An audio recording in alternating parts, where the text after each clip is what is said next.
Why most of the traders fail the perform challenges. So today we are going to talk about this topic. Hey, what's up guys, welcome to Shinde Traders and first of all सभी को happy independence day. और आज हम इस important topic पे बात करने वाले हैं कि क्यों ट्रेडर्स उनके चैलेंज फेस में ही बार बार फेल होते रहते हैं और वही लूप में घूमते रहते हैं। Even I have been there in the past और मे बी अकाउंट पे अकाउंट परचेस करते जाता था और फेल होके वापस अकाउंट परचेस करता था और वही लूप में गोल गोल घूमते रहता था।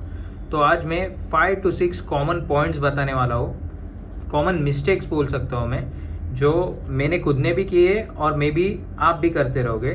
तो चलिए देखते हैं वो क्या पॉइंट्स है। सबसे पहला पॉइंट, जब आपके लॉसेस होते हैं, कंटिन्यूस लूजिंग स्ट्रिक चलती है, आप अपने स्ट्रैटेजी को ब्लेम करते हो।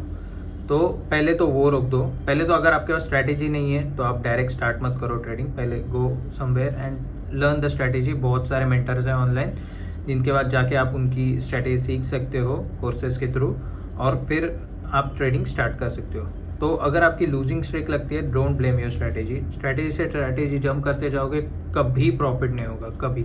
You have to stick to one strategy और आपको उसी से ट्रेड करना पड़ेगा एटलीस्ट फॉर 6 मंथ्स। उसके बाद आपको चेंज करने कर लो।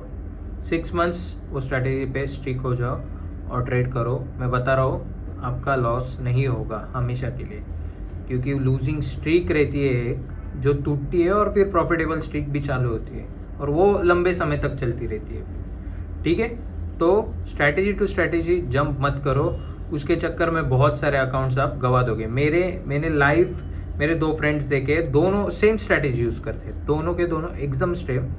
बस ये बंदा एक सेट ऑफ रूल्स फॉलो करता है जिसकी वजह से उसके पे आउट आ रहे हैं और ये भाई इसका माइंडसेट उड़ जाता है, रिवेंज ट्रेडिंग ये वो सब कर देता है और अकाउंट्स पे अकाउंट्स लिए जा रहा है वो। मेरे दोनों भी मेरे दोस्त ही है।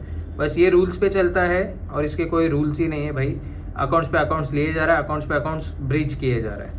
तो स्ट्रैटेजी को मत ब्लेम करो। आप जिस स्ट्रैटेजी से ट्रेड कर रहे हो, अगर उसने आपको 10 में से 6 से 7 बार तो भी आपको प्रॉफिट दिया है तो इट्स अ वर्किंग स्ट्रैटेजी। तो डोंट चेंज द स्ट्रैटेजी। सबसे पहला पॉइंट ये है। Second and most important point बोलना चाहूँगा मैं, कीपिंग अनएक्सपेक्टेड टारगेट्स। बहुत लोगों का क्या होता है, इवन माई सेल्फ, मैंने भी पास में ही किया है कि भाई एक ही ट्रेड ले लेता हूँ और जितना प्रॉफिट टारगेट बोला है, समझो 8% का बोला है, एक ही ट्रेड में बना लेता हूँ। क्या ही होगा, एक ही ट्रेड में पास हो जाएगा अकाउंट।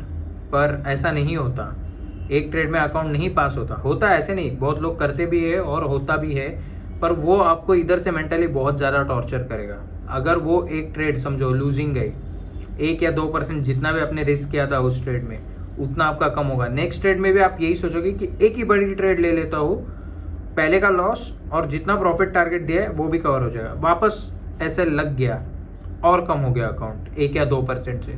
तीसरे ट्रेड में भी आप यही सोचोगे और उस चक्कर में कभी लॉस होते होते आपकी डेली ड्रॉडाउन और आपकी ओवरऑल ड्रॉडाउन लग जाएगी और अकाउंट ब्रीच हो जाएगा, आपको समझ में भी नहीं आएगा। तो आई सजेस्ट कि एक फिक्स्ड आरआर रखो। बेसिक आरआर जो है that is 1:2, one of the best RR.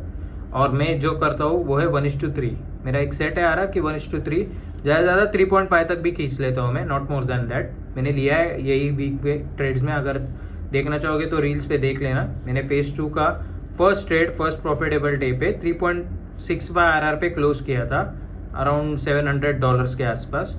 तो हाँ, मैं लेता हूँ 3 आरआर तक लेता हूँ, 3 से 4 के बीच में ही रहता है मेरा। तो आई सजेस्ट यू कि आप 2 से 3, बिगिनर हो या बहुत ज़्यादा लॉसेस के, आई सजेस्ट यू कि 2 से 3 के बीच में रखो आरआर, 2, 2.5 और 3। बिकॉज एक फिक्स आरआर से क्या होगा, आपके लॉसेस कम हो जाएंगे और ये जो अनएक्सपेक्टेड प्रॉफिट टारगेट वाला जो चीज़ अगर आप करते रहोगे ये आपके दिमाग से निकल जाएगा, स्मूथली आप अकाउंट पास कर दोगे।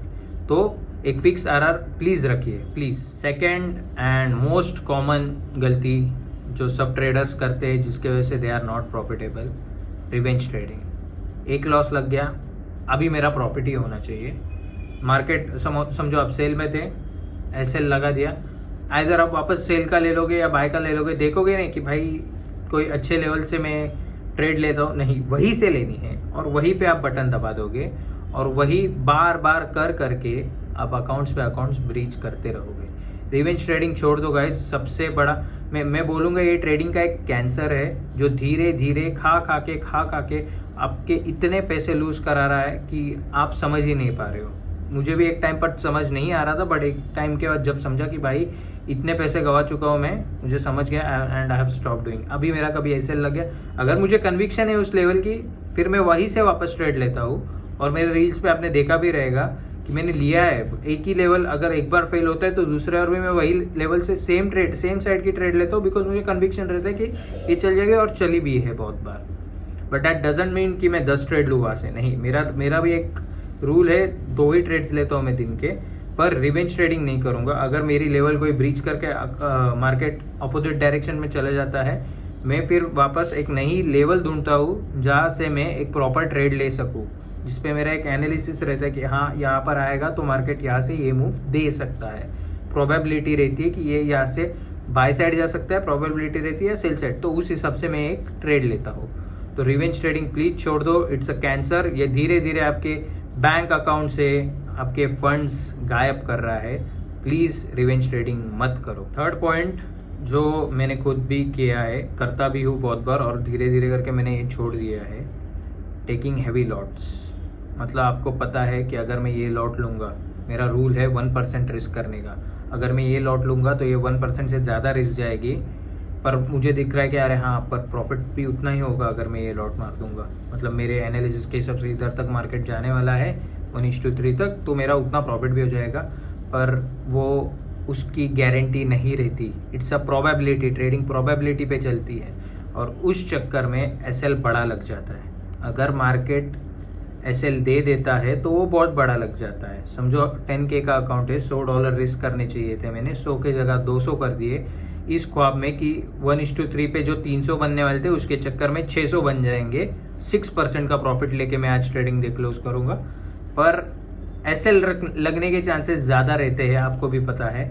जिस दिन आप हैवी लॉट्स लेते हो, एसएल लगने के चांसेस बहुत ज़्यादा रहते हैं, क्योंकि आपका यहाँ पर साइकोलॉजी खराब हुआ रहता है और आप हैवी लॉट्स डाल देते हो, एसएल लगा देते हो, और उस चक्कर में लॉस लग जाता है, और वो एक बड़ा होल करके चला जाता है। आप साइकोलॉजिकली भी फेल हो जाते हो, फिर यार बहुत बड़ा एसएल लग गया यार, मेहनत से $200 बनाए थे, 100 के जगह 200 चले गए एक ही ट्रेड में। जहां आप 2-3 ट्रेड्स ले सकते हो दिन के, एज पर द प्रोफॉर्म के रूल्स, मतलब 1% रिस्क करते हो तो 2 से 3 ट्रेड आप इजीली ले सकते हो। 3 ट्रेड में जो एसएल जाना चाहिए था वो आपका एक ट्रेड में जब जाता है, और फिर बाद में आपको एक अच्छी ट्रेड भी दिखती है, पर बिकॉज ऑफ आपने एक ट्रेड में अपने हैवी लॉट लिया था और ज़्यादा लूज कर दिए थे पैसे, आप वो ट्रेड में ट्रेड नहीं कर पाते। बिकॉज अगर कर दोगे और गलती से वो भी लूजिंग साइड चला गया तो आपका अकाउंट ब्रीच होने के चांसेस बढ़ जाते हैं। तो प्लीज़ हैवी लॉट्स मत लो।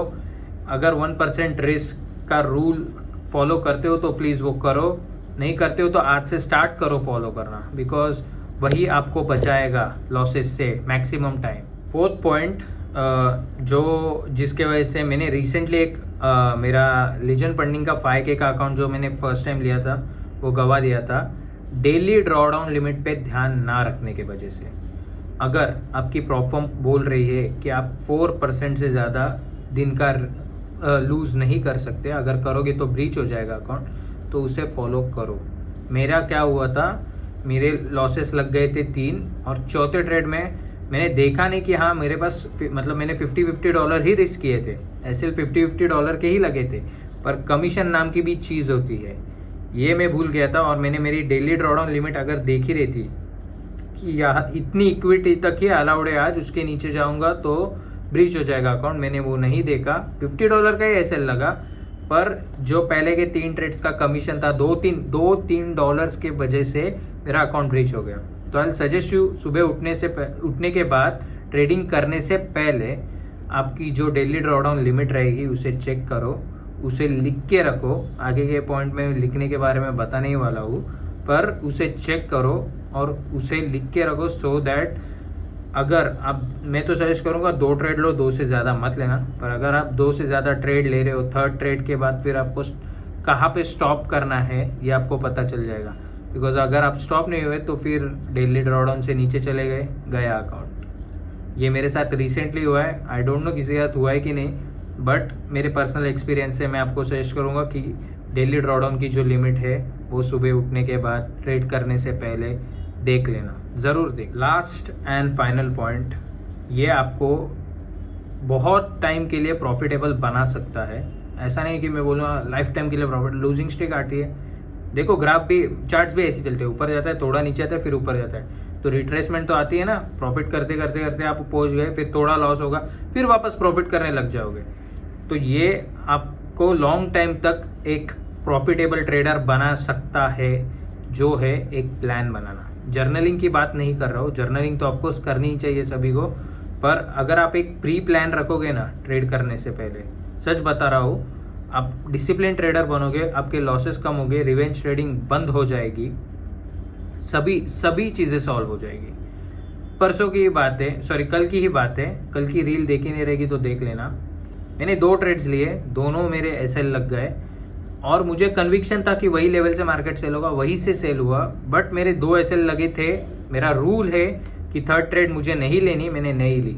अगर मैं ले लेता, मेरा अकाउंट थर्ड प्रॉफिटेबल डे जो बचा हुआ है वो भी हो जाता और फेज 2 पास होकर आज मेरे पास रियल फंडेड अकाउंट रहता, बट वो नहीं हुआ। पूरा वीक पड़ा है, अगले वीक में कोई भी डे पे कर लूँगा, मैं प्रॉफिटेबल डे कंप्लीट कर लूँगा, एक ही बचा है मेरा, कर दूंगा, कंप्लीट हो जाएगा।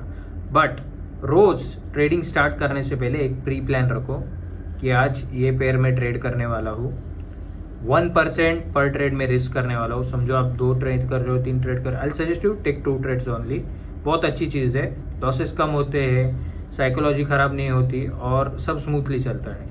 तो समझो 2 ट्रेड्स ले रहे हो, फर्स्ट ट्रेड में 1%, सेकेंड ट्रेड में 1%, फिर हुआ प्रॉफिट टारगेट, जैसे कि पहले मैंने बताया था 1:2 RR ले रहे हो या 3 में ले रहा हूँ, 3 समझो, 1:3 का इसमें, 1:3 का इसमें, और नीचे लिख के रखना बोल्ड लेटर्स में, ये 2 ट्रेड के बाद आई वोंट ट्रेड अगेन। एक प्री प्लान रखोगे, सच बता रहा हूँ, बहुत लॉन्ग टर्म के लिए बहुत प्रॉफिटेबल बन जाओगे।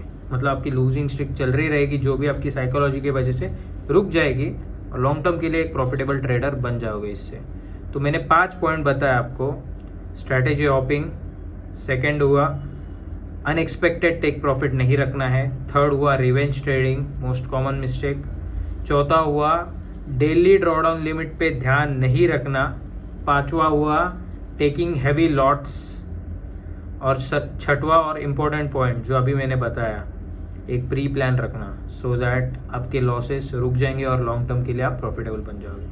सो ये थे 6 पॉइंट्स। अगर आप इन पे ध्यान दोगे तो सच बता रहा हूँ, आप इस जो लूप है चल रहा है कि अकाउंट परचेज कर रहे हो, फेल कर रहे हो, परचेज कर रहे हो, फेल कर रहे हो, इससे जल्दी ही बाहर निकल जाओगे।